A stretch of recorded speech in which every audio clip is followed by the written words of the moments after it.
At 5:40 in the evening on July 1944, Field Marshal Gerd von Rundstedt picked up the telephone at his headquarters in Saint-Germain-en-Laye, just west of Paris. The grand chateau that housed his command post had once belonged to French royalty, its elegant rooms now filled with maps marked in red and blue, showing the disposition of forces across Normandy. On the other end of the line, calling from deep inside Germany, was Field Marshal Wilhelm Keitel, chief of the German Armed Forces High Command.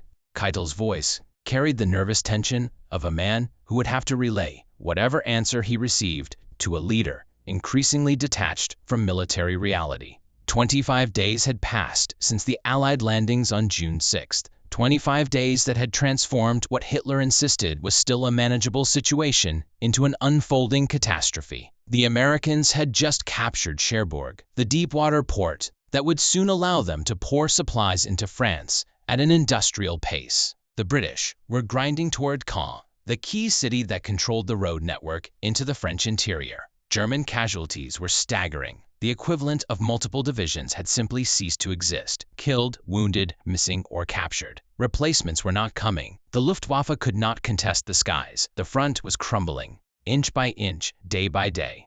Keitel asked the question that Hitler had been demanding an answer to for weeks. What should we do?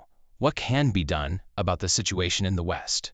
Von Rundstedt paused. The line crackled with static. He was 68 years old, the senior field marshal in the German army, a professional soldier who had served the German state for over 50 years under 3 different governments. He had commanded the conquest of Poland in 35 days. He had led Army Group South through Ukraine in 1941, covering 400 miles in 3 months. He had overseen the defense of Western Europe since 1942. He had studied war his entire adult life. He knew exactly what needed to be done.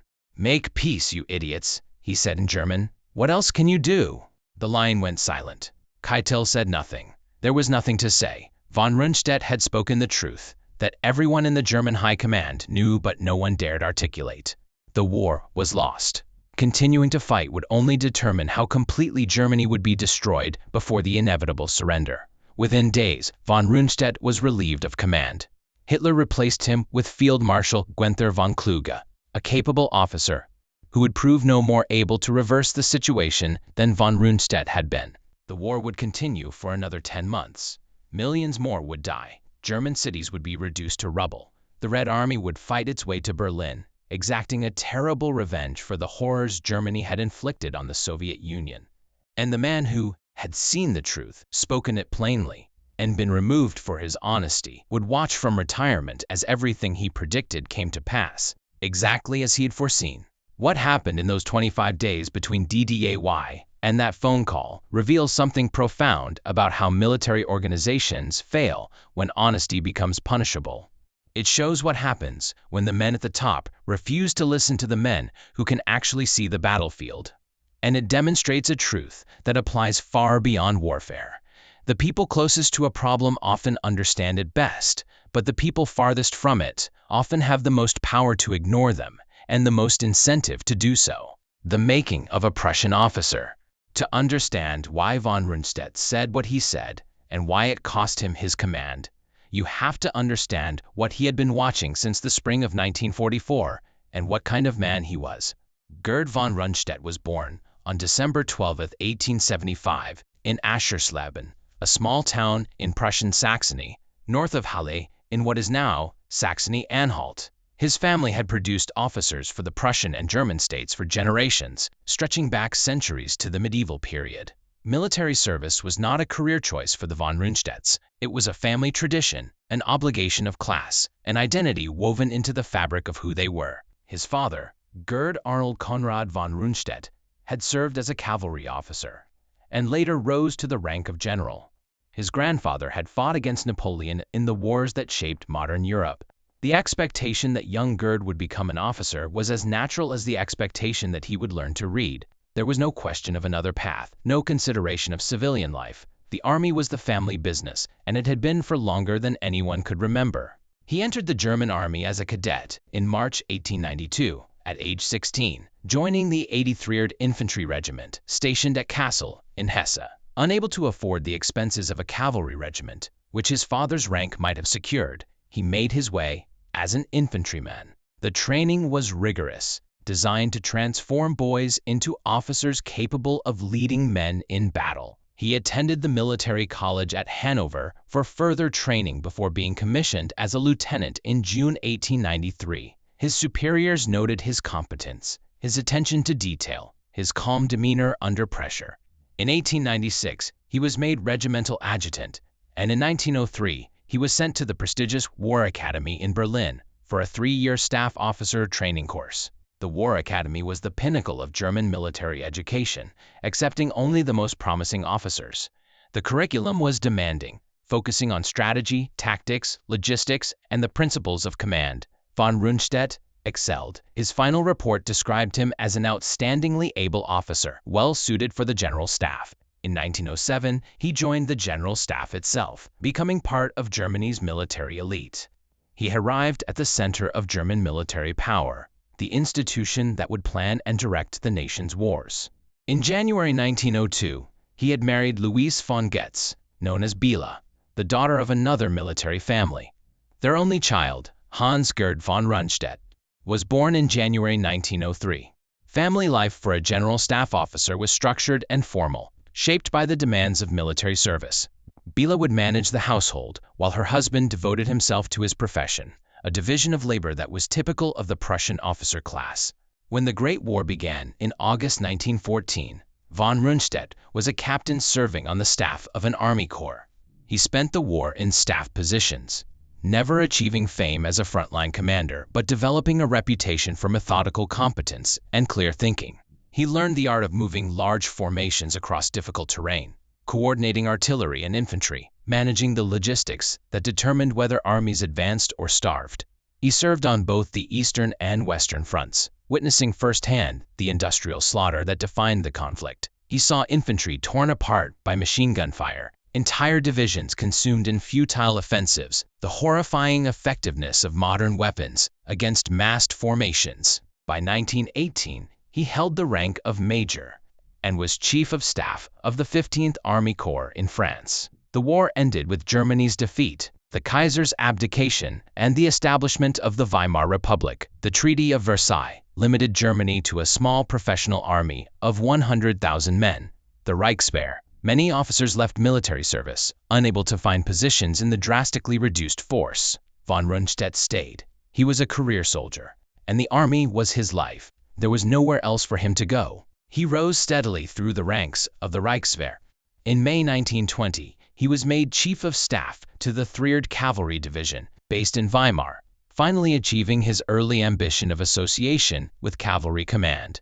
He held various staff positions throughout the 1920s, building a reputation as a thoughtful, capable officer who understood modern warfare. By 1932, he commanded the 3rd Infantry Division, with the rank of lieutenant general. By 1936, he was one of the most senior generals in the German military, second in command of the entire army.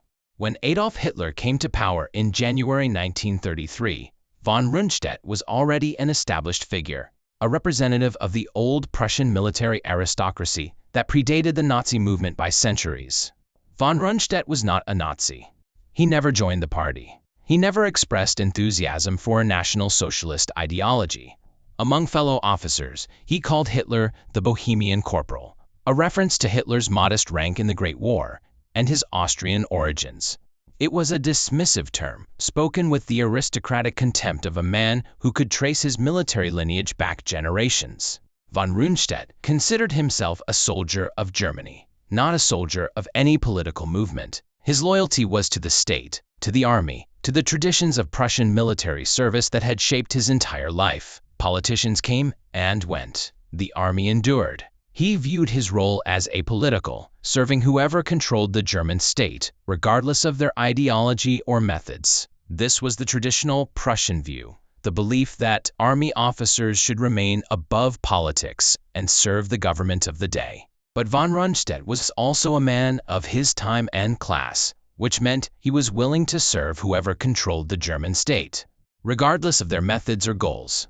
When Hitler launched Germany into war in September 1939 with the invasion of Poland, von Rundstedt commanded Army Group South.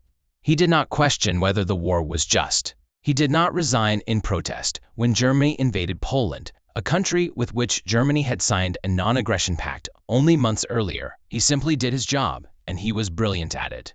His campaign in Poland in September 1939 was a masterpiece of combined arms warfare, demonstrating the effectiveness of the new blitzkrieg tactics. He commanded Army Group South, driving from Silesia toward Warsaw with speed and precision.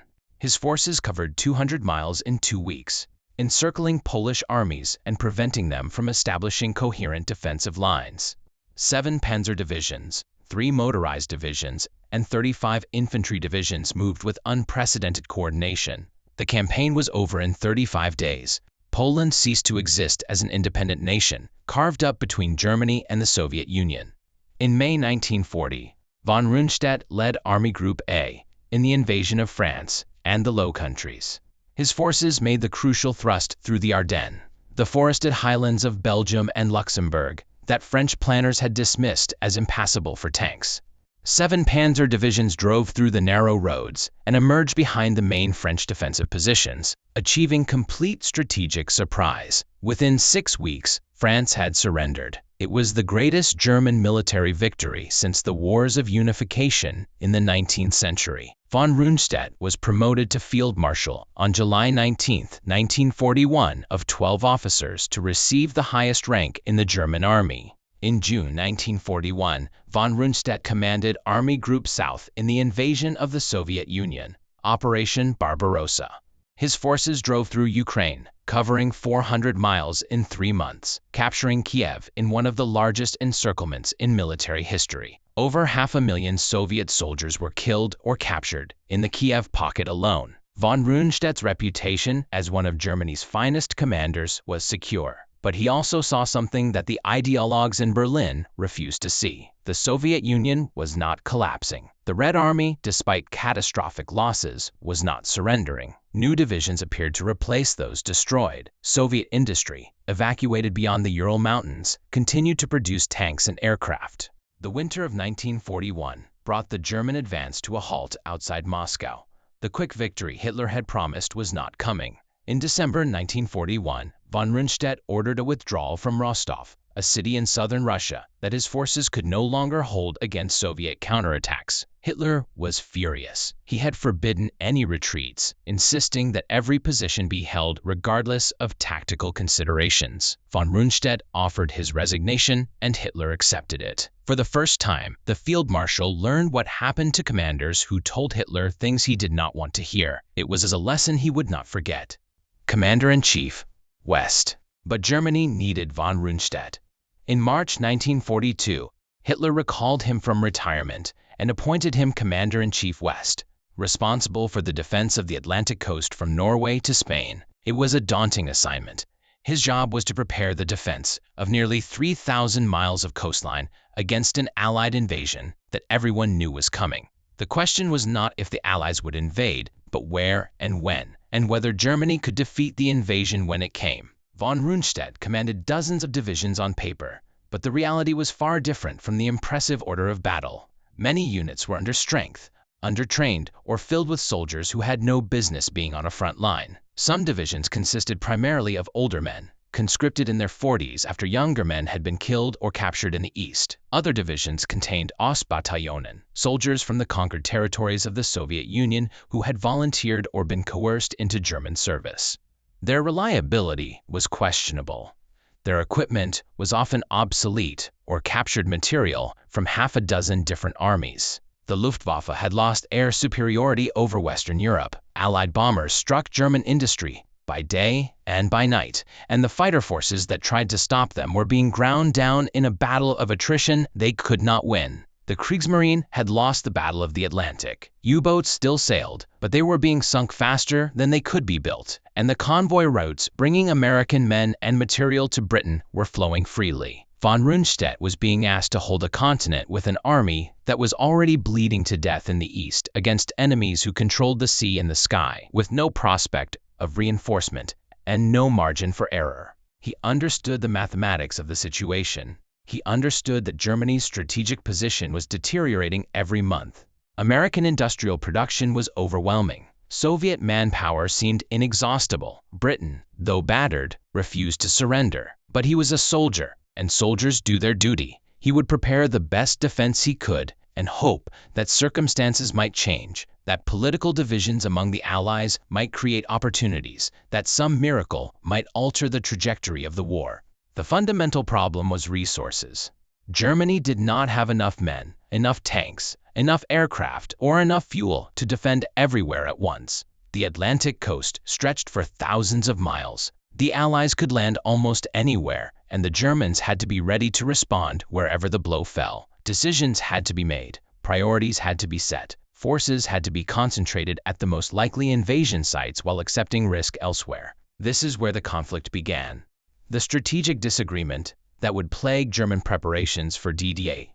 Von Rundstedt wanted to hold his panzer divisions in reserve, positioned well back from the coast, perhaps 100 miles inland. His reasoning was based on classical military doctrine that had proven successful throughout history. You cannot be strong everywhere, so you wait until the enemy commits himself, then mass your strength at the decisive point and counterattack. The panzer reserves would be the hammer that would smash the Allied beachhead once its location was confirmed. Trying to spread armor along the entire coast would make it too weak everywhere to be decisive anywhere. But Field Marshal Erwin Rommel, who had been appointed to command Army Group B under von Rundstedt in November 1943, disagreed completely. Rommel had fought the British and Americans in North Africa. He knew what Allied air power could do in ways that von Rundstedt, who had fought primarily on the Eastern Front, did not fully grasp. He had watched his supply convoys burn on the desert roads to Tobruk. He had seen his tanks destroyed by fighter bombers before they could reach the battlefield. He had experienced the devastating effects of naval gunfire on coastal positions during the Sicily and Salerno landings. Rommel believed that once the Allies established themselves ashore, German armor would never reach the coast. Allied fighter bombers would destroy the panzers on the roads during daylight. Allied naval guns would shatter any counterattack that approached the beaches. The only chance, Rommel argued, was to defeat the invasion in the first hours on the beaches before the Allies could consolidate their position. Every tank, every gun, every soldier had to be as close to the water as possible. The invasion had to be stopped at the waterline, or it would not be stopped at all.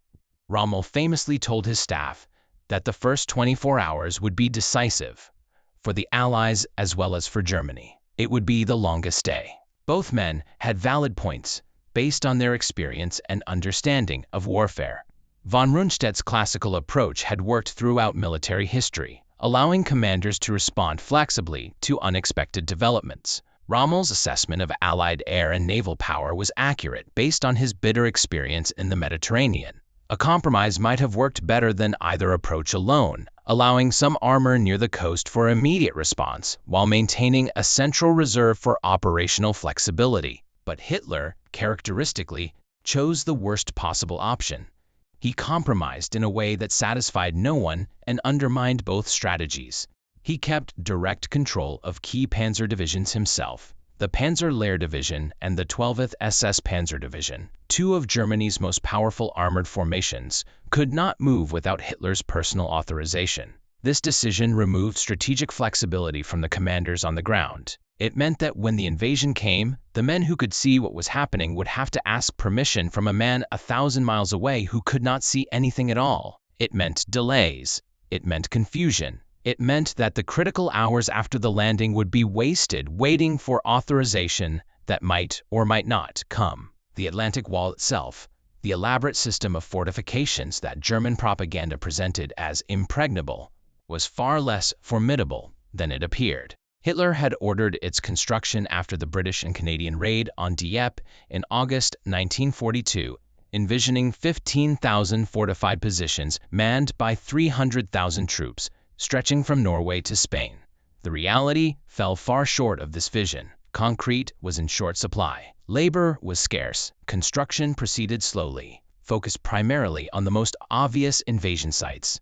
The Pas de Calais, the narrowest point of the English Channel, only 21 miles from the British coast, was heavily defended.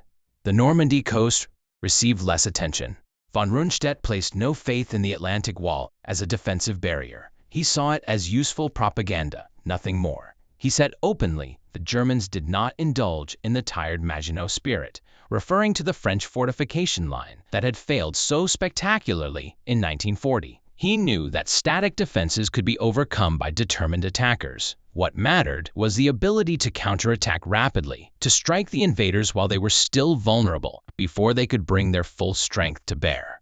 But for that, he needed mobile reserves under his command, and Hitler would not give them to him. By the spring of 1944, the Allied invasion was clearly imminent. American troops were flooding into Britain in unprecedented numbers. The buildup was visible to German intelligence, though the exact landing site remained uncertain. Allied deception operations, codenamed Fortitude, had convinced German intelligence that a massive army group under General George Patton was waiting in southeast England to strike at Calais. The entire Normandy operation, German intelligence believed, might be a diversion designed to draw reserves away from the real objective. DDAY. The invasion begins. At 5:40 in the morning, on June 6, 1944, the largest amphibious invasion in human history began. The Allies landed on 5 beaches across a 50-mile stretch of the Normandy coast, from Utah Beach in the west to Sword Beach in the east. At Utah Beach, the American 4th Infantry Division came ashore with relatively light casualties, landing slightly off target but finding weaker defenses than expected. At Omaha Beach, the American Honest and 29th Infantry Divisions ran into the German 352nd Infantry Division, which had been moved into position for training exercises just days before the invasion. The result was carnage. Over 2,000 Americans were killed or wounded in the first hours, pinned down on the beach by withering machine gun and artillery fire from the bluffs above. At Gold, Juno, and Sword Beaches, British and Canadian forces established themselves against determined but ultimately insufficient resistance. By the end of DDAY, 156,000 men had come ashore. 11,000 aircraft supported them, maintaining complete control of the skies over the invasion area. Nearly 7,000 ships delivered them, the largest naval armada ever assembled. Over 23,000 airborne troops, including 13,000 American paratroopers, had jumped or landed by glider behind German lines during the night, seizing key bridges and road junctions, creating chaos in the German rear areas. Von Rundstedt learned of the landings around 6:30 in the morning when reports began filtering in from the coastal defense units. Paratroopers had been landing for hours. Naval bombardment had begun before dawn. The scope of the attack was immediately clear. This was not a raid. This was not a diversion. This was the invasion. Von Rundstedt immediately requested the release of the Panzer reserves. The 12th SS Panzer Division and Panzer Lehr Division were positioned within striking distance. They could counterattack if given permission to move. Every hour of delay allowed the Allies to strengthen their beachheads. Every hour mattered. The request went to Hitler's headquarters, not at Wolf's Lair in East Prussia where he usually resided, but at the Berghof, his mountain retreat in Bavaria, where he had been staying since late spring. He had stayed up until 2 or 3 in the morning watching newsreels with Joseph Goebbels and Eva Braun. His personal physician had given him a sleeping pill to treat his chronic insomnia. His staff, terrified of his rages, refused to wake him. The Führer had left explicit orders not to be disturbed. Even Albert Speer, the armaments minister, who arrived at the Berghof around 10 in the morning, found Hitler still asleep. The panzers sat motionless, their engines cold, their crews waiting for orders that did not come. Hours passed. The Allies consolidated their positions. More men and more equipment came ashore. The beachheads linked up. The window for a decisive counterattack began to close. When Hitler finally woke around noon, he still hesitated. He was convinced that Normandy was a diversion, that the real invasion would come at Calais. Allied deception operations had done their work brilliantly. The fictional 1st U.S. Army Group under Patton, created entirely through false radio traffic and dummy equipment, had convinced German intelligence that a second, larger invasion force was waiting to strike at the Pas de Calais. Hitler refused to release the Panzer reserves until he was certain. He kept them in place, waiting for an attack on Calais that would never come. The deception was so effective that Hitler continued to believe in the Phantom Army for weeks after DDAY, holding back forces that could have been committed in Normandy. By the time the panzers finally received authorization to move, in the late afternoon, around 4 o'clock, Allied aircraft were waiting. Columns of tanks and trucks moving on French roads by daylight were easy targets. Fighter bombers struck again and again, destroying vehicles, blocking roads, creating chaos. What should have been a rapid deployment became a grinding ordeal. The 20th Honest Panzer Division, the only armored unit close enough to counterattack on DDAY itself, launched a disjointed attack that evening. One battle group actually reached the coast between the British beaches at Sword and Juno, penetrating to within sight of the English Channel. But it was too weak to exploit the penetration, unsupported and isolated. By nightfall, it had withdrawn after losing 70 of its 124 tanks. The moment to throw the Allies back into the sea had passed. It would never return. Von Rundstedt watched this unfold with growing despair. Every hour that passed allowed the Allies to land more men, more tanks, more artillery. Every hour allowed them to strengthen defensive positions and bring forward additional supplies. Every hour reduced Germany's chances of victory, and there was nothing he could do about it. The decisions were being made in Bavaria by a man who had never commanded troops in battle, who refused to visit the front, who relied on colored pins on a map to understand situations that could only be grasped by seeing them firsthand. The 25 days, watching defeat unfold. The first week after DDAY confirmed von Rundstedt's worst fears. The Allies were not going to be pushed back. They were establishing themselves, building up their forces, preparing to break out into the French interior. German counterattacks failed, one after another. The 12th SS Panzer Division, when it finally arrived after suffering heavy casualties from air attacks during its movement, launched attacks that caused heavy Allied casualties but failed to dislodge the beachhead. Panzer Lehr Division, one of Germany's best-equipped armored formations, was fed into the fighting piecemeal and began to suffer losses it could never replace. The systematic destruction of the French rail network, which had been underway for months before DDAY, now showed its full effect. Reinforcements were delayed by days or weeks. The French resistance added to the chaos, cutting telephone lines, ambushing convoys, providing intelligence to Allied forces.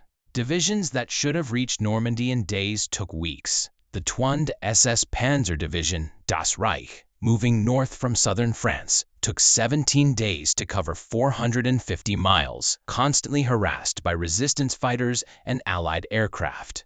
By the time German reinforcements arrived, the Allies had already consolidated their positions and brought heavy equipment ashore. The front was stabilizing, but it was stabilizing in favor of the enemy.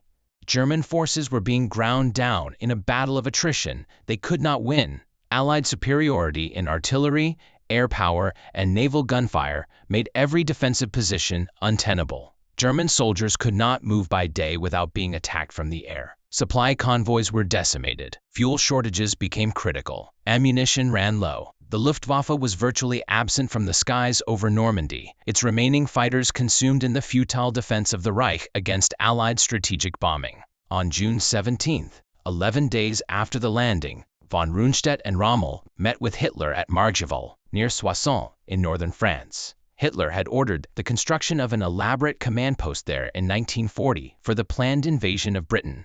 Wolfschlucht II. The complex rambled across 10 square kilometers, with hundreds of offices and quarters appointed with thick rugs and maple furniture. Engravings, looted from Parisian art shops, hung on the walls. It was hidden by elaborate camouflage concealed from Allied aircraft. Although it had never been used, locals called it the most forbidden place in France. Hitler traveled there by train to Metz, and then by armored motorcade through the night.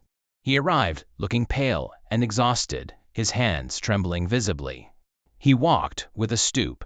The famous energy that had once electrified audiences had given way to a nervous agitation that alarmed the officers who saw him. Later, it would be understood that he was suffering from Parkinson's disease, though at the time the symptoms were attributed to stress and overwork. Rommel spoke first, describing the situation with brutal honesty. The front was barely holding. Casualties were running at 2,500 men per day, while replacements were arriving at a rate of perhaps 1,000. The Allies had complete air superiority. German soldiers could not move, could not resupply, could not reinforce in daylight without being attacked from the air. Every day the Allied buildup grew stronger, while German strength diminished. The mathematics of the situation were undeniable. Unless something changed dramatically, the front would eventually collapse. Rommel urged Hitler to consider the political implications. If the war in the West could not be won militarily, perhaps a diplomatic solution should be sought. Perhaps negotiations might preserve something of Germany's position before total collapse made any negotiation impossible. The suggestion was dangerous, bordering on defeatism, but Rommel made it anyway. Someone had to tell Hitler the truth, even if he did not want to hear it. Hitler erupted. He accused Rommel of defeatism, of lacking faith, of failing to understand the situation. He insisted that new weapons would turn the tide. The V-1 flying bombs had just begun hitting London on June 13th. VT-double rockets would follow. Jet fighters would sweep the Allied bombers from the sky. Wonder weapons would change everything. Hitler demanded that the troops fight for every inch of ground. No retreats, no withdrawals. Every position would be held to the last man. Will would overcome material disadvantage. Belief would conquer arithmetic. He ordered Cherbourg held at all costs. The conference ended abruptly when a stray V-1 rocket, malfunctioning and falling short of its target in England, landed near the bunker complex. Everyone scrambled for cover. Von Rundstedt said little during the conference. He had learned that arguing with Hitler was pointless. The Führer did not respond to reasoned analysis. He responded to his own intuitions, his own beliefs, his own conviction that he understood war better than the professionals who had studied it their entire lives. Von Rundstedt later assessed that the discussion had no success whatsoever. The man who had once made bold, decisive gambles based on accurate assessments of enemy weakness was now clinging to fantasies about miracle weapons and unshakable determination. The meeting ended without resolution. No strategic change was authorized. The orders remained the same. Hold everywhere, counterattack when possible, wait for the wonder weapons, have faith. Von Rundstedt and Rommel returned to France, knowing they had failed to change anything. They had presented the facts, they had explained the situation, they had been ignored. Both men now understood that the war would continue until Germany was utterly defeated, because the man in charge would not permit any other outcome. The situation deteriorated rapidly over the following days. On June 18th, American forces cut off the Cotentin Peninsula, isolating the fortress of Cherbourg with its vital port facilities. Hitler ordered the garrison to hold to the last man. They fought with determination, but determination could not stop American artillery and infantry supported by overwhelming air power. The city fell on June 26th and 27th. After desperate fighting, the garrison commander surrendered. The harbor fortifications held out until June 29th before finally capitulating. American engineers soon had the port partially operational. Within months, it would be handling 14,000 tons of supplies per day, providing the logistical base for the Allied advance into France and beyond. The loss of Cherbourg was a strategic catastrophe, but Hitler's response was to blame the defenders for insufficient fighting spirit rather than acknowledge the impossibility of their situation. Meanwhile, the British were grinding toward Caen, the key city that General Bernard Montgomery had hoped to capture on D-Day itself. 3 weeks after the landing, Caen was still in German hands, but the battle for it was consuming the German armored reserve at an unsustainable rate. Operation Epsom, launched on June 26th, pushed the British to within 2 miles of the city before being halted by desperate German resistance.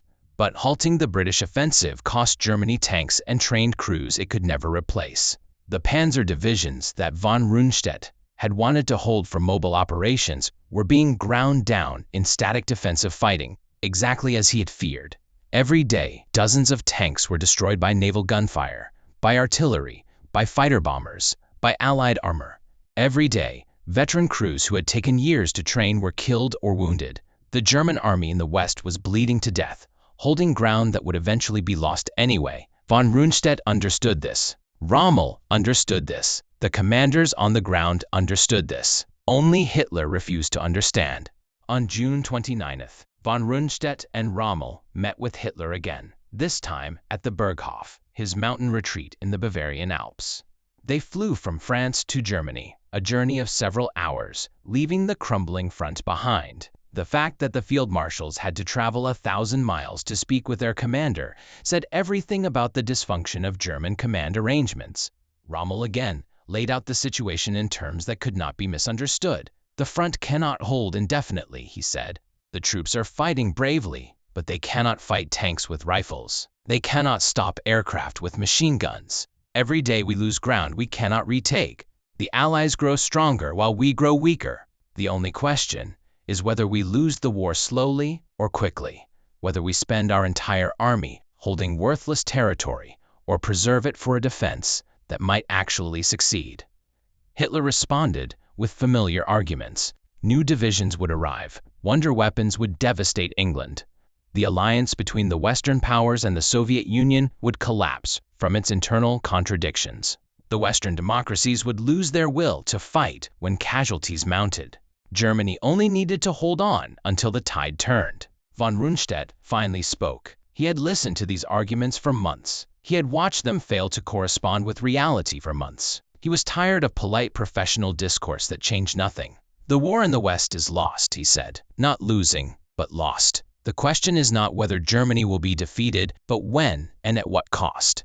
Every day the war continues. More German soldiers die for nothing. Every day brings more destruction to German cities. The only rational course is to seek an end to the fighting before Germany is utterly destroyed, before there is nothing left to save. Hitler stared at him. The room fell silent. Other officers looked at the floor, unwilling to be associated with such dangerous candor.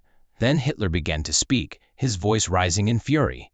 He accused von Rundstedt of cowardice, of defeatism, of betraying the German people and the soldiers fighting at the front. He insisted that victory was still possible, if only the generals would believe in it, if only they would fight with the determination he demanded. The meeting ended without resolution. Nothing had changed. Nothing would change.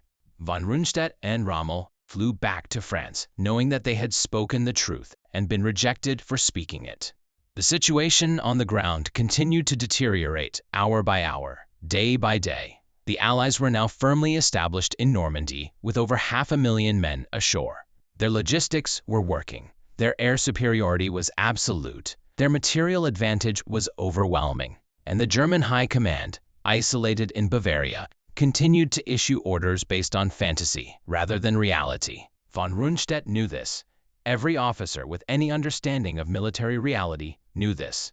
But the war continued anyway, because one man would not permit it to end. In March 1945, von Rundstedt was dismissed for the final time. American forces had captured the Ludendorff Bridge at Remagen on March 7th, crossing the Rhine River intact. It was the first time an enemy army had crossed the Rhine since Napoleon. Hitler needed someone to blame for the failure to destroy the bridge. Von Rundstedt had nothing to do with the decision, nothing to do with the demolition preparations, nothing to do with the failure, but he was the senior commander.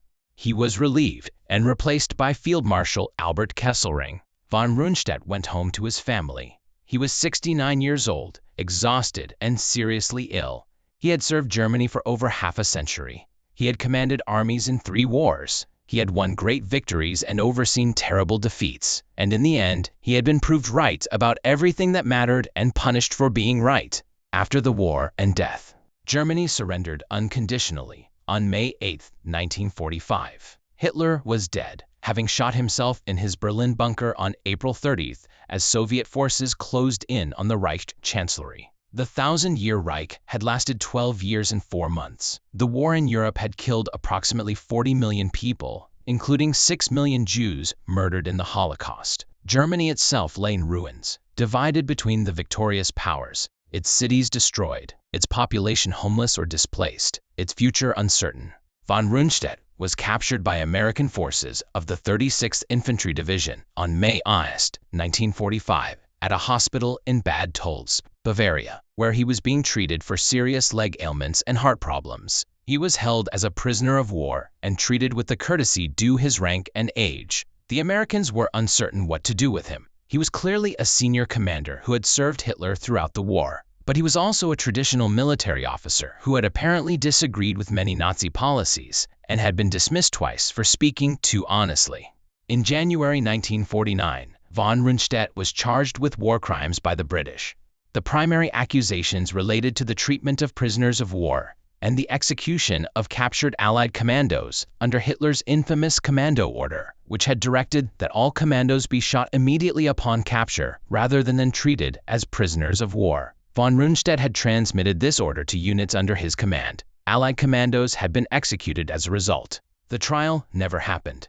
Von Rundstedt's health deteriorated so severely that he could not appear in court. He suffered another heart attack while in custody and was sent to South Wales to recover. He remained in Britain until 1948, interviewed by military historians, including Basil Liddell Hart and Brian Horrocks, who sought his perspective on the war. The British authorities eventually concluded that prosecuting a dying old man would serve no useful purpose. The charges were dropped, and von Rundstedt was released from custody in May 1949. He spent his final years in retirement near Celle, a small town in Lower Saxony, in the British occupation zone of Germany. He lived quietly with his wife Bela, avoiding public attention, giving occasional interviews to military historians who sought his perspective on the war.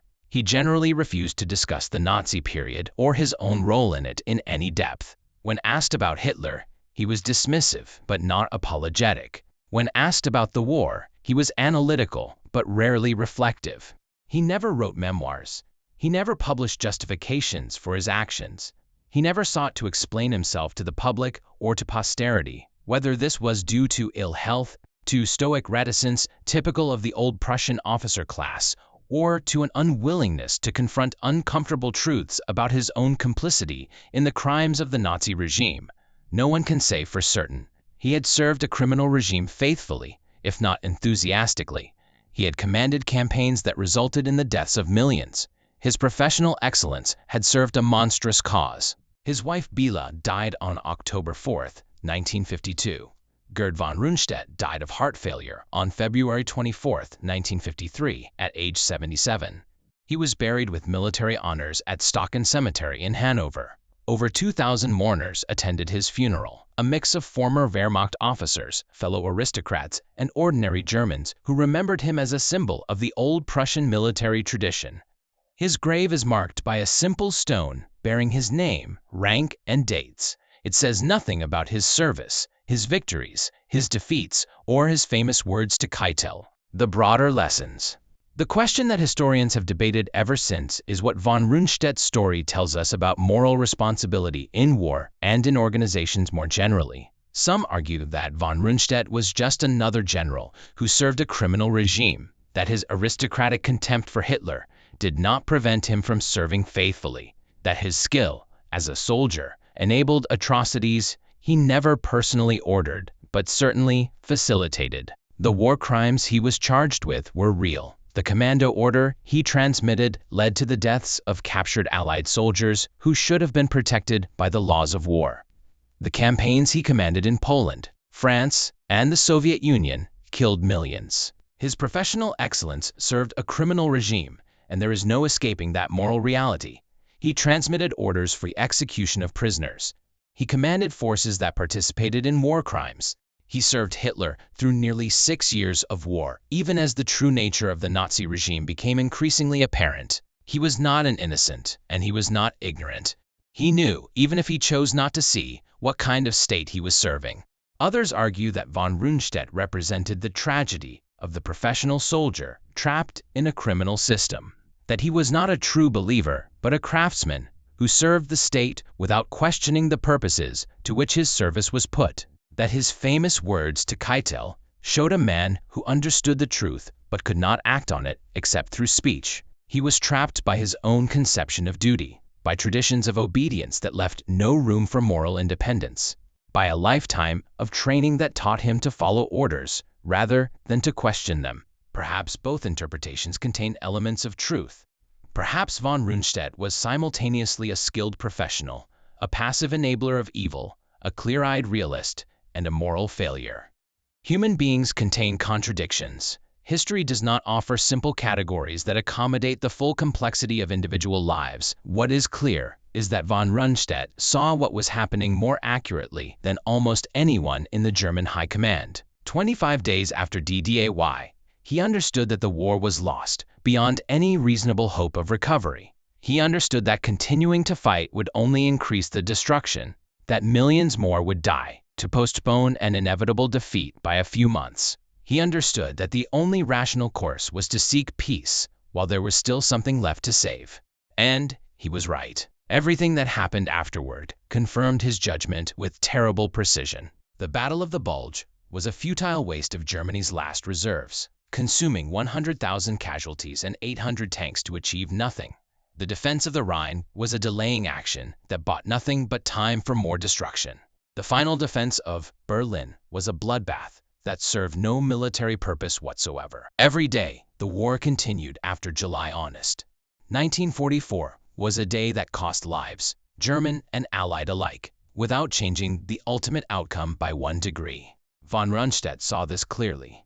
He said so directly. He was removed from command for his honesty, and Germany burned for another 10 months.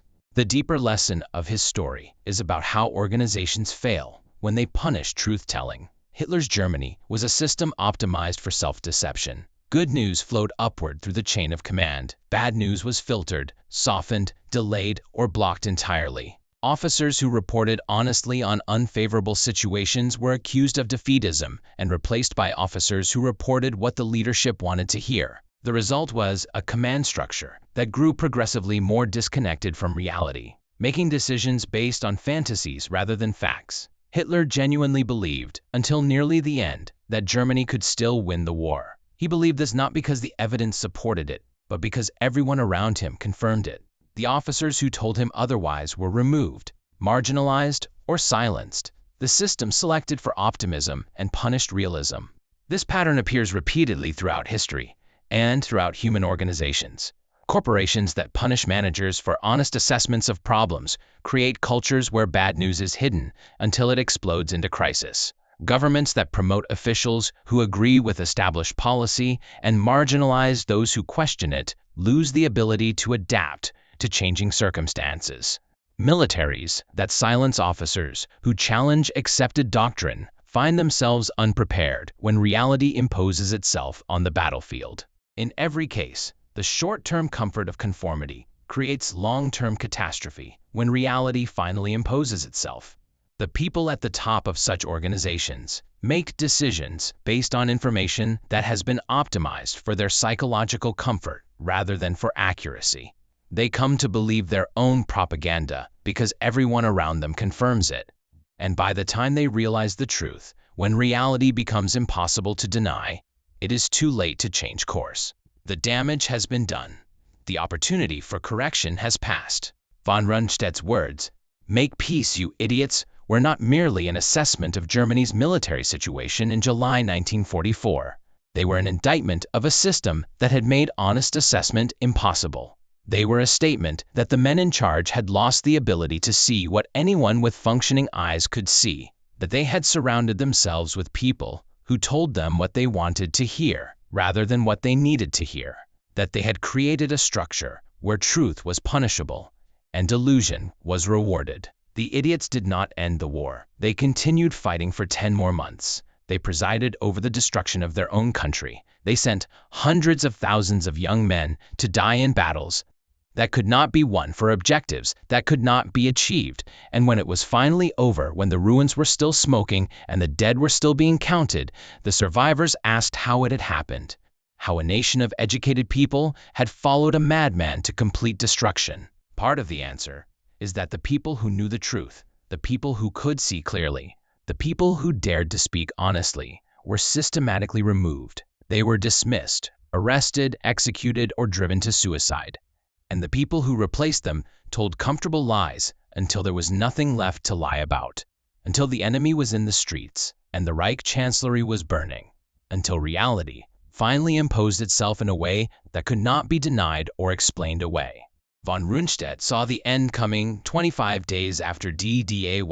He said so plainly. He was removed for his honesty, and Germany burned for another 10 months because no one in power could bear to hear what he had to say. His story is a warning about the cost of punishing truth-tellers, about the danger of leaders who surround themselves with yes-men, about organizations that optimize for psychological comfort rather than for reality. It is a story about how systems fail when honesty becomes dangerous. And it is a story that remains relevant today in boardrooms and government offices and military headquarters around the world, wherever people in positions of authority choose comfortable delusions over uncomfortable truths.